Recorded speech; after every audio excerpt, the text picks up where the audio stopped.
Every evening, just before the town quieted down for the night, a flickering neon sign buzzed back to life along the edge of Route 7.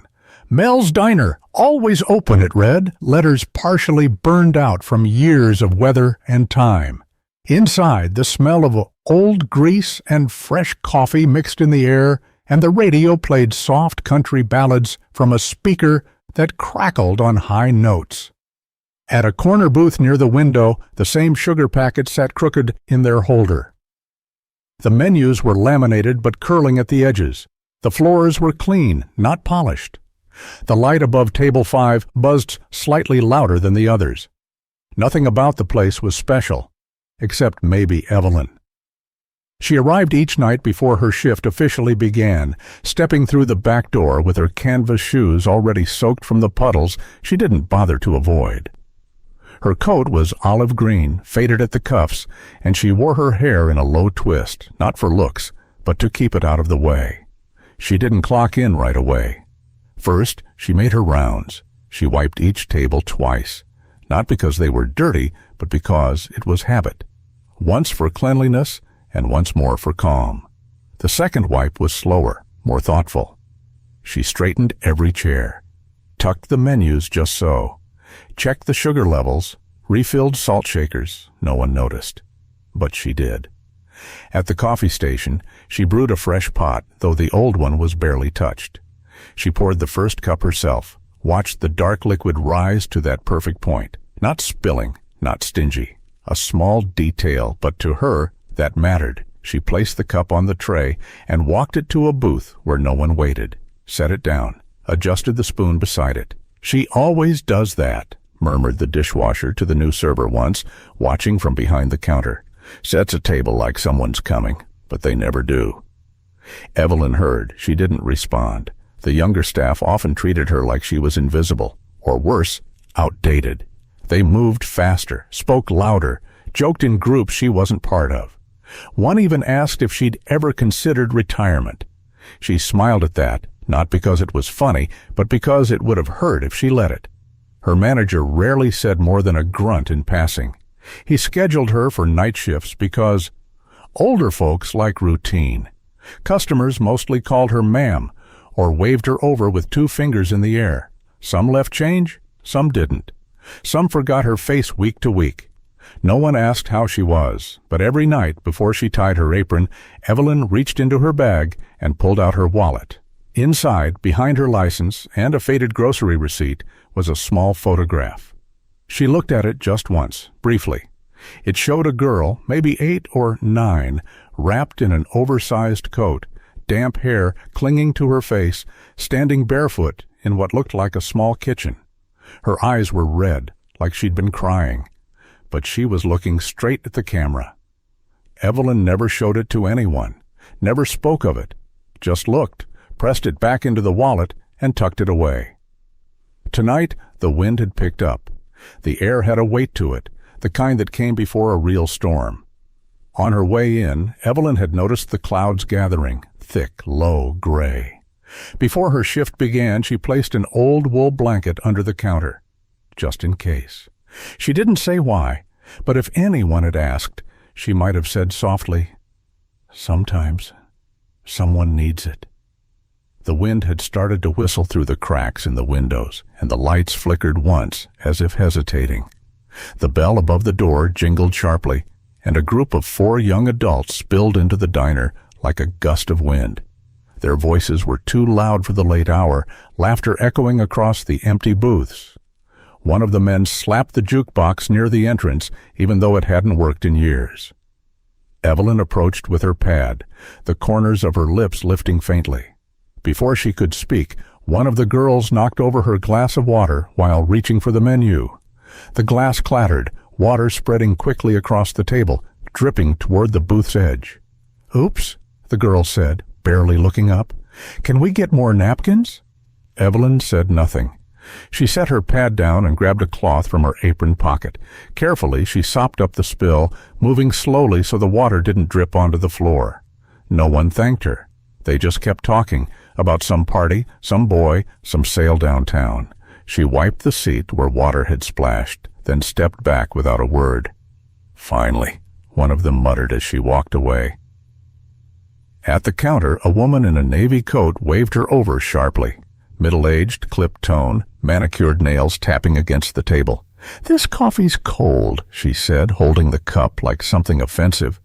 "I just got it, and it's already cold. What kind of service is this?" Evelyn blinked. She had poured it only minutes ago, directly from the fresh pot. She opened her mouth slightly, then stopped. She nodded once, reached for the cup. Before she could take it, the manager appeared from the kitchen. Young, impatient, always checking his phone between orders. "What's the issue here?" he asked, already frowning. The woman didn't even turn toward him. "Cold coffee. Unbelievable."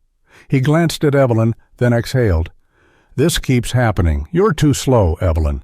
Customers keep complaining. I'll need to review your schedule. Maybe it's time we cut back your nights." Evelyn stood still, cup in hand. She didn't argue, didn't explain, didn't mention that the coffee was fresh or that she'd just served 5 tables in the last 10 minutes. She only nodded, slowly. "Okay," she said quietly, and took the cup.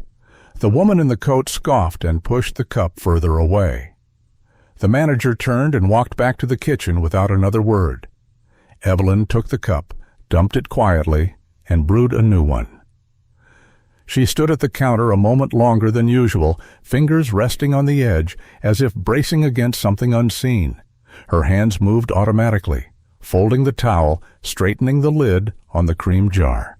One motion after the next, as if each task could hold her together.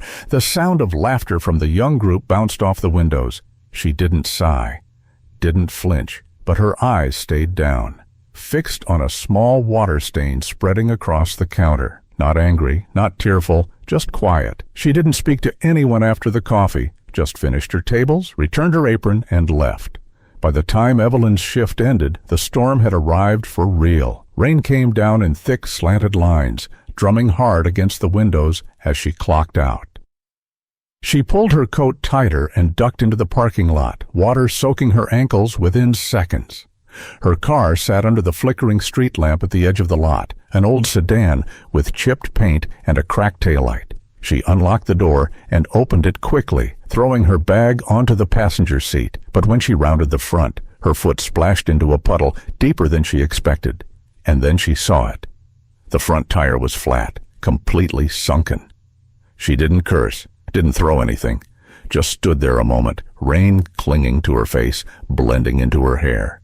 Then she moved to the trunk, pulled out the jack and spare, and knelt down beside the wheel. Her knees hit the wet gravel. Her hands moved slowly, without rush. She'd done this before. Too many times to count. A voice cut through the storm. "Don't tell me you're still here." Evelyn looked up. A younger co-worker from the morning shift was walking past with a plastic poncho over his head, earbuds in, half laughing to himself. "You're going to be late again tomorrow if you don't get home soon," he said, stepping around her without slowing down. No wave, no offer to help. Evelyn gave a slight nod he didn't see. He disappeared into the darkness, and the parking lot went quiet again, except for the sound of water spilling from the roof gutters. She kept working, but her fingers were slower now, stiff from the cold. The lug wrench slipped once, grazing her knuckles. She didn't flinch, just wiped the mud from her sleeve and tried again. It took longer than it should have. When she finally sat behind the wheel, soaked and shivering, the windows fogged up around her. The heater blew cold air at first, then warm, but she didn't lean into it. She stared out at the glass, watching droplets race each other down the side. Everything outside was blurred, headlights in the distance, silhouettes under umbrellas, a world moving past her like she wasn't there. She sat still, not defeated, not okay, just still. Her hands rested on the steering wheel, knuckles pale, fingertips still wet. The dashboard clock blinked 2:16 a.m. A car drove by. Its headlights briefly lit up her face, then faded. The rain didn't stop. Evelyn turned off the wipers. For a long moment she didn't move, just looked through the windshield as if trying to see something far away, something that wasn't there anymore. Then, slowly, she reached over and turned off the ignition. She stayed seated, in the dark, with her eyes on the rain. Not waiting, not thinking. Just there. She had heard rain like this before. Years ago, on a night not so different from this one. The rain that night had sounded the same. Heavy, steady, coming down like it had something to prove. Evelyn had just finished restocking the sugar packets when she heard it. The soft shuffle of footsteps outside, not quite hesitant, but not confident either. She glanced up and saw a small shadow pressed against the glass. A girl, no older than 8 or 9, soaked from head to toe, hair clinging to her cheeks, coat several sizes too big, the sleeves hanging past her fingers. She didn't knock, just stood there, unsure. Evelyn opened the door before the girl could reach for the handle. "You're wet through," she said quietly. The girl didn't answer. Her lips were trembling, not from fear, just cold. Her shoes made squishing sounds as she stepped in. Evelyn didn't ask where her parents were, didn't ask why she was out this late. She simply led her to the booth near the back, the one by the old heater that only sometimes worked, and fetched a towel from under the counter. "Sit here," she said, setting the towel down and motioning gently. The girl climbed onto the vinyl seat. Evelyn placed the towel in her lap and walked away, back to the kitchen. She returned a few minutes later with a bowl of soup, still steaming, and a thick slice of bread. She didn't say eat, just set it down and pushed the spoon closer. Then, without another word, she took off her own apron, draped it over the edge of the booth like a makeshift blanket, and walked back to the counter. The girl ate slowly, one spoon at a time, both hands around the bowl like she was trying to pull warmth from it. She never looked up. She didn't watch her, just wiped down the counter in long, slow strokes, pretending nothing had changed, as if nothing out of the ordinary was happening. Later, Evelyn pulled an old wool coat from the back closet. It had once belonged to her sister, long gone now. She didn't fold it neatly or make a gesture. She simply walked to the girl, laid it beside her, and said softly, "When it rains like this, everyone needs a roof over their heads." The girl gave the smallest nod. She fell asleep not long after, curled on the booth bench, the coat pulled around her like a shell. Evelyn turned off the overhead light near that table and left the radio on low. Just enough sound to fill the silence. The next morning, before the sun was up, Evelyn found the booth empty. The soup bowl was clean, the coat gone. On the counter beside the register, folded carefully, was a white napkin. On it, in shaky pencil, just 2 words. "I'll be back." No name, no clue where she'd gone. Evelyn didn't tell anyone. She just tucked the napkin into her wallet behind the girl's photo and went back to work. Years passed. The diner stayed the same. So did the rain. The wind came first, a low, restless stirring that rattled the blinds in the diner windows and slipped through the door seams like a whisper. Then came the cold, the kind that made even the ceiling lights seem dimmer, like the whole room had been lowered a shade. Evelyn noticed it, but didn't pause. She was filling sugar canisters, her hands moving in quiet rhythm, when the bell above the door rang. It wasn't unusual for customers to wander in at strange hours. Truckers, night shift nurses, people avoiding home. But this woman didn't look like any of them. She stepped inside slowly, pulling her thick coat tight around her shoulders. Her hair was tied back, neat and precise, not a strand out of place. She wore dark gloves despite the heated air inside, and her boots were spotless. She looked around the diner, not like she was searching for a seat, but as if she were scanning for something, or someone. Evelyn approached like she always did, calm, measured, menu in hand. "Coffee?" she asked. The woman blinked just once, then nodded. "Black." Evelyn poured it fresh and slid it across the counter. No small talk, no comments about the weather.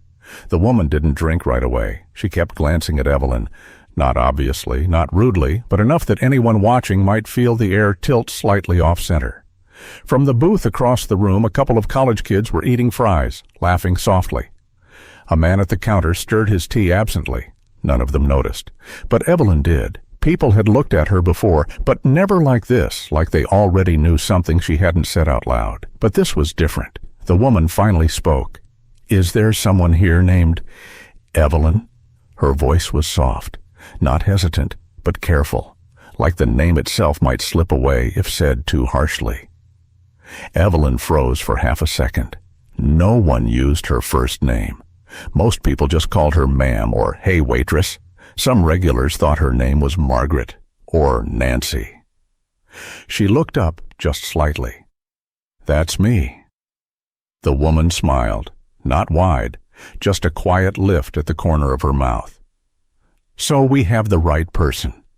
She didn't say more, didn't explain. She just wrapped both hands around her coffee and stared down into it like there might be answers in the swirl. Evelyn waited a beat longer, then moved to the next table. She wiped a perfectly clean surface, straightened the salt shaker. The woman stayed. Minutes passed. Occasionally, Evelyn glanced over. The woman didn't touch the coffee again, didn't pull out a phone. Just sat, her gaze occasionally lifting toward the front window, then back to the cup. Outside, across the street, the limo still idled. The engine was off, but the lights were on. No one had stepped out. No one had come looking. Evelyn felt it in her chest, that quiet, taut feeling, like when something is about to fall, but hasn't yet. She brought the woman a fresh cup without asking. It sat beside the untouched one like a silent offering. This time the woman looked up. Their eyes met. "Do you remember everyone you've ever served here?" she asked. The question was simple, but it held weight. Evelyn answered without thinking. "Not always, but I remember the ones who looked lost." The woman gave a soft nod, then reached into her coat pocket. She pulled out something wrapped in a small cloth, placed it on the table, left it unopened. "I'll be back," she said, echoing words Evelyn hadn't heard in years. Then, without finishing her drink, she stood and walked out. The bell jingled behind her. The limo door opened and she slipped inside. The car didn't move right away. Just sat there, lights still glowing across the wet pavement. Evelyn stood at the counter, staring at the cloth-covered object. She didn't move toward it, not yet. She looked at the booth where the woman had sat, the crease in the cushion, the two untouched cups. Then she looked down at her own hands, resting still on the formica. The rain started again, lightly tapping against the glass, and in her mind, a girl in an oversized coat stood silent in a doorway. Evelyn waited until the diner emptied and the rain softened, then finally reached for the cloth-wrapped bundle. The last customer had left. The windows fogged from the heat inside, meeting the cold night air. Evelyn cleared the other tables slowly, methodically, but her eyes kept drifting back to it. When she finally unwrapped it, her hands moved carefully, as if whatever was inside might break. The fabric unfolded to reveal a slim folder, cream-colored, embossed with a deep red logo. Warm Roof Project, for a warm home on a rainy night. She stood still for a long moment, staring at the name. Then she opened the folder. Inside was a typed letter. On top of it, a sticky note, written in neat, steady handwriting. "For Evelyn, I'm sorry it took me so long." The letter was short, an invitation. A car would arrive at 6 a.m. to take her to the new shelter's ribbon-cutting ceremony. Not a press event, just a quiet tour, a private moment if she wanted it. There was also a photo, a bright, modern room, rows of tidy beds, small shelves, fresh linens folded at the corners. In the center of the room, mounted on the far wall, a small bronze plaque. Evelyn's table. She blinked once, twice. The next morning the limo returned. She didn't ask questions. She just got in. The ride was quiet. The city passed by, waking slowly in the early light. When they pulled up to the small brick building, the same woman was waiting at the entrance. No coat this time, just a cardigan and soft eyes. "I'm sorry I didn't say more last night," she said gently. "I didn't want to make a scene." "That's not how you helped me." Evelyn nodded. They walked inside. The shelter smelled like new paint and lemon cleaner. Not like the diner. Not like anything Evelyn had known, really. In the entryway hung a framed photo, a still image taken from a TED Talk. Stage lights dimmed. A woman standing alone with a microphone. "That's you," Evelyn said softly. The woman smiled. "That's me, a few years ago." She gestured toward a bench in the hallway, and they sat. "I don't know how much you remember," she began, "but that night it was the first time I'd been warm in weeks, the first time I didn't feel invisible." She paused. "You didn't ask questions. You didn't tell me to leave. You gave me soup and a coat and a place to rest. I kept that coat for years. And the napkin." Evelyn looked at her, really looked. The neat hair, the steady voice. She could still see the child under it all, the way her fingers fidgeted slightly the same way they had with the spoon all those years ago. "I got picked up by social services the next morning," the woman continued. "I was lucky. A family took me in.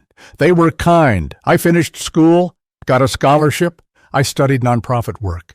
I told that story on stage once, about the night someone gave me a roof when no one else would." Evelyn's voice was barely a whisper. "You didn't mention my name." The woman smiled. "I didn't know it yet. Just remembered your hands, the way you folded the towel, and your voice when you said, 'Everyone needs a roof over their head.'" She reached into her bag and pulled out something wrapped in old cloth. Carefully, she opened it. Inside was the very same napkin, a little more yellowed, the pencil faint, but still there. "I'll be back."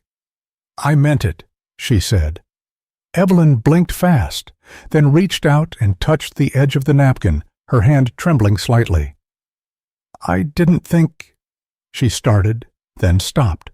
Her voice caught in her throat. "I didn't think something that small would stay with you."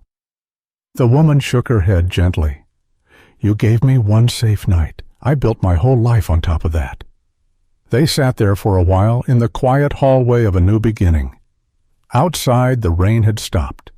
Inside, the plaque on the far wall caught the morning light. Evelyn looked at it for a long time, her hand resting over her chest like she was holding something from years ago. Later that morning, just before they parted, they stood beside the curb, under a tree, with thin branches swaying gently in the breeze. The limo waited with its engine off, headlights dimmed. No one else was around. The young woman stepped forward and wrapped her arms around Evelyn. No words, just warmth. When they pulled apart, the woman smiled softly. "You gave me a peaceful night," she said, almost like a secret. "Now I want to give many peaceful nights to others." Then she stepped into the car and was gone. Evelyn stayed where she was, just watched the red lights slip quietly out of sight. Later, back at the diner, the night was quiet again. She refilled the sugar jars like always, wiped down the counter, turned off the radio. Then, for the first time, she opened her wallet, not for change, not for a receipt, but to pull out the photograph. The same little girl, wet hair, too big coat, red eyes. Evelyn laid it gently on the counter, smoothing the edges with her fingertips. One of the newer waitresses glanced over. "Who's that?" she asked. Evelyn didn't answer right away, just looked at the photo, then said almost to herself, "Sometimes a small porch is enough for someone to start over. There are kind deeds that don't need anyone to see, but they still touch the hearts of those in need." If you've ever met someone like that in your life, or if you've done something kind yourself, leave a heart below. Who knows, your story might inspire someone who needs to see their faith in kindness again, or simply send this video to someone you think they deserve to be loved more.